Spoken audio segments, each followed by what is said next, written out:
જય માતાજી.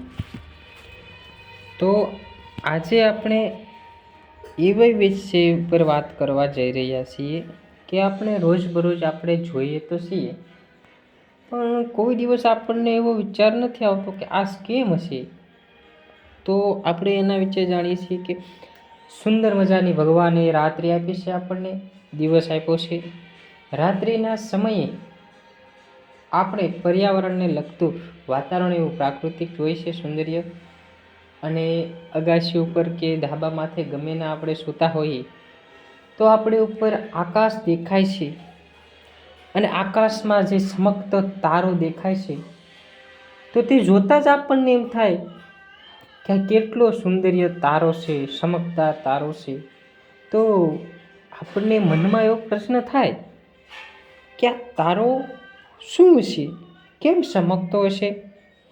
અને કદાચ તમે સાંભળ્યું પણ હશે કે આપણા વડીલો એમ કહેતા કે લગભગ પ્રાચીન ગરુડ પુરાણમાં જૂનામાં જૂના કાળમાં એવું પણ કહેવામાં આવે છે, અને આપણા દાદી દાદીઓ બાળપણની અંદર આપણને કહાની કે વાત પણ કરતા કે આકાશમાં રાત્રિના સમયે જે આપણે તારા જોઈએ છીએ ને એ આપણા પૂર્વજો છે.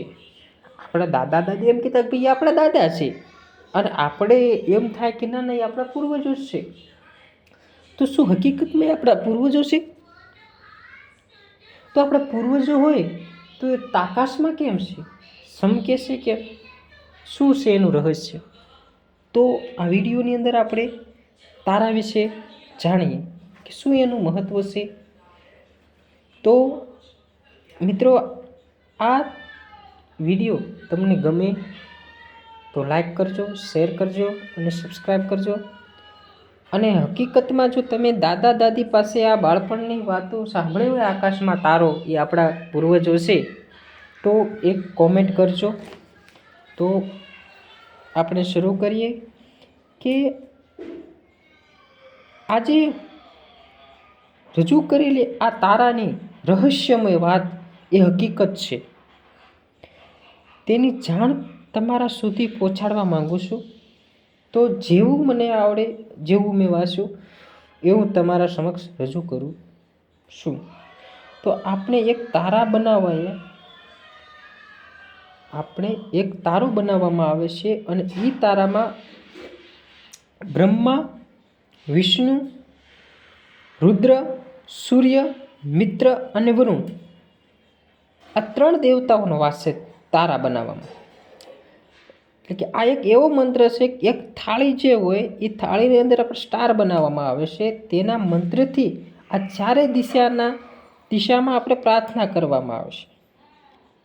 પ્રાર્થના કરવાથી આ તારા બનાવીને આપણે પ્રાર્થના કરવાની કે હે ભગવાન, આ મારા પરિવારના અવગણ જીવ ગયેલો છે, કે અચાનક જીવ ગયેલો છે, અકસ્માતમાં જીવ ગયેલો છે, તો આ જીવોને તર્પણ કરું છું, તેનું ધ્યાન કરું છું, તેનું રટન કરું છું, તેને નમન કરી અને આવા મારા પિતૃઓને આકાશમાં ચમકતા રાખજો અને તારા તરીકે અમારું ધ્યાન રાખજો.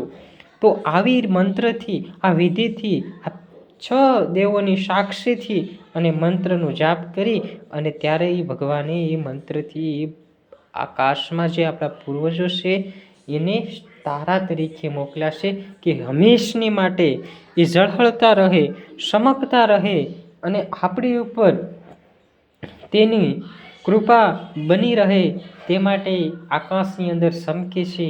અને આપણે રોજ રાત્રે તેનું નમન કરીએ છીએ, તેનું આપણે જોઈએ છીએ, અને આપણા મનમાં એક જ વિચાર આવે કે આ તારા શેષ.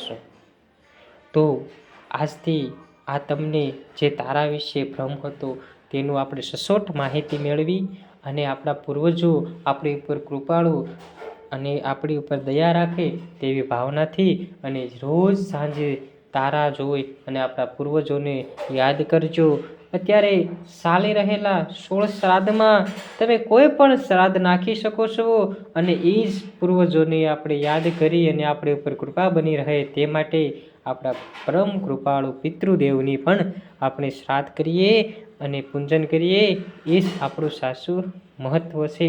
તો આજે આપણે તારા વિશેની માહિતી મેળવી. તો આ વિડીયો તમને ગમે તો લાઈક ચેનલને કરજો, શેર કરજો અને સબસ્ક્રાઈબ કરજો. અને આવા અવનવા નવીન જાણવા માટે આપણી સાથે બન્યા રહો.